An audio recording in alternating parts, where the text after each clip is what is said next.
Guys, আজকে একটা নতুন অ্যাডভেঞ্চার।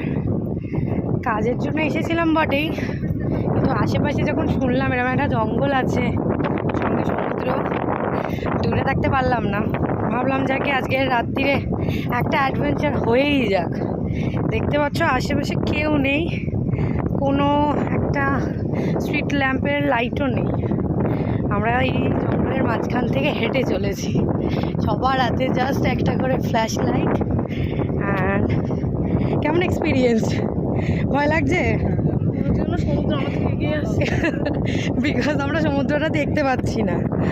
যাই হোক, সামনেও আমাদের যে দাদা গাড়ি চালিয়ে এনেছে এবং আমার জামাইবাবুর ভাই আগে হেঁটে চলেছে, সবচেয়ে বড় সাথী আমাদের এই যে। তাহলে আর ভয় কিসের? সেই জন্য সাহস করে চলে এলাম। কিন্তু সমুদ্রের আওয়াজটা বাড়ছে, সমুদ্র দেখতে পাচ্ছি না।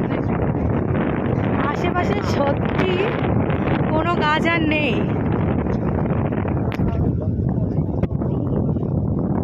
সো দেখো, আশেপাশে কিন্তু কিচ্ছু নেই, গাছও শেষ হয়ে গেছে, জঙ্গল শেষ। মানে আমরা সমুদ্রের খুব কাছে, বাট বিশ্বাস করো এতটা অন্ধকার, চাঁদ পর্যন্ত নেই আকাশে, চাঁদের আলোও নেই। কিন্তু তাও এই জায়গাটা, রাস্তাটা এই অন্ধকারের মধ্যেই ভীষণই সুন্দর। একটা আলাদা অ্যাডভেঞ্চার আছে এর মধ্যে, ভীষণই সুন্দর।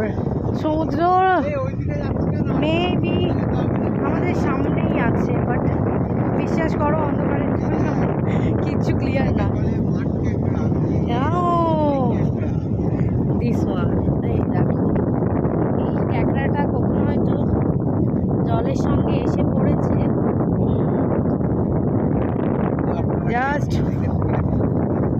Just wow. সত্যি এই এক্সপিরিয়েন্সটা, সত্যি গাইস, তোমরা যদি নিজেরা না আসো এখানে, এই এক্সপিরিয়েন্সটা মানে বলে বোঝানো যাবে না। লিটারালি মানে কিছুই দেখা যাচ্ছে না। আমি জানি আমার স্ক্রিনে হয়তো খালি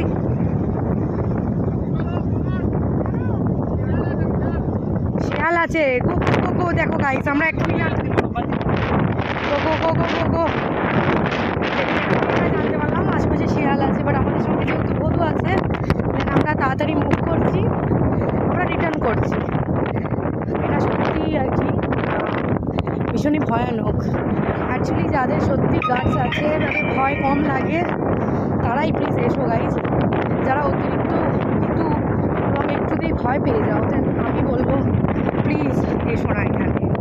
যদি আর কি লোকজন একটু বেশি থাকে তাহলেই এখানে এসো, কিন্তু দুজনে একা কাপল বা যে কোনো একা মানুষ বা একা যে কেউ বা দুজন তিনজন, প্লিজ এসো না। যদি সাথে লোকজন থাকে মিনিমাম 4-5 জন 6 জন, দেন তাহলেই এসো। কারণ একটা অফবিট জায়গা, এখানে যে কোনো পরিমাণে ভয় থাকতেই পারে, বিপদ থাকতেই পারে। শুধু বলবো না যে অন্য কিছুর ভয়, পশু পাখির ভয়, সব কিছুই থাকতে পারে। ভয় পশু পাখিরও থাকতে পারে, সবচেয়ে বড় ভয় মানুষের। এই মানুষের ভয়টা অতিরিক্ত। সো আমি তাই জন্য নিজেই সাজেস্ট করব, প্লিজ 2 জন বা 3 জন বা একা কেউই এটা অ্যাটেম্প্ট করো না। কিন্তু বিশ্বাস করো গাইস, যদি একটু হলেও সাহস থাকে, বুকে বল থাকে, ডেসপারেশন থাকে শরীরে যে আমরা একটা অ্যাডভেঞ্চার করব, লিটারেলি ভীষণই সুন্দর অ্যাডভেঞ্চারাল। সো আর কি, আমাদের এই গ্রুপে 2 জন মেম্বার শিয়ালকে দেখেছে, সেই জন্যই আর কি আমরা ফার্স্ট মুভ করে ব্যাক করছি। এখানে বেশিক্ষণ থাকতে পারলাম না, বা সমুদ্রের জলটাকেও ছুঁতে পারলাম না, এক্সপ্লোর করতে পারলাম না। তাহলে আমরা আর কি এতজন মানুষ, আমাদের গ্রুপে 5 জন মেম্বার, 2 জন মানুষ মানে 2 জন মেয়ে আমরা, বাদ বাকি কিন্তু আমাদের টিমে 5টা ছেলে আছে। তারপরেও আমরা কিন্তু সত্যি ভয় পেয়ে ব্যাক করছি।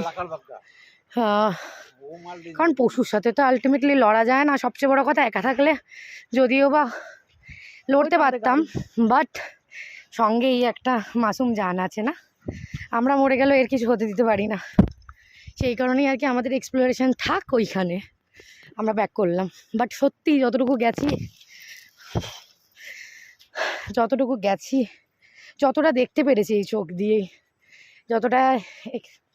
মানে যতটা অনুভূতি আমরা ফিল করেছি, বিশ্বাস করো দারুণ, জাস্ট দারুণ। ভয়ে, মানে সত্যি কথা বলতে ভয়টা চরমে, কিন্তু মনে একটা জানবার ইচ্ছা যে আমরা অ্যাকচুয়ালি যেতে পারি কি না, তাই জন্যই পালাচ্ছি। আর আমরা অ্যাকচুয়ালি সত্যি এই অন্ধকার রাস্তায় এই ঘন জঙ্গলের মাঝখান থেকে সমুদ্রটা ছুঁতে পারি কিনা। বাট ছুঁতে পারলাম না ঠিকই, কিন্তু সমুদ্রের অনেক কাছাকাছি পৌঁছে গিয়েছিলাম, জঙ্গলটাকে পেরিয়ে উঠেছিলাম, বাট আলটিমেটলি পাটা ভেজানো হলো না। সো যাই হোক, এখন আমরা গাড়ির কাছে চলেই এসেছি। আর আই থিঙ্ক সো এই ভিডিওটা আমি আনকাট অবস্থায় আপলোড করব, যাই আছে কি না যেরকমভাবেই থাক।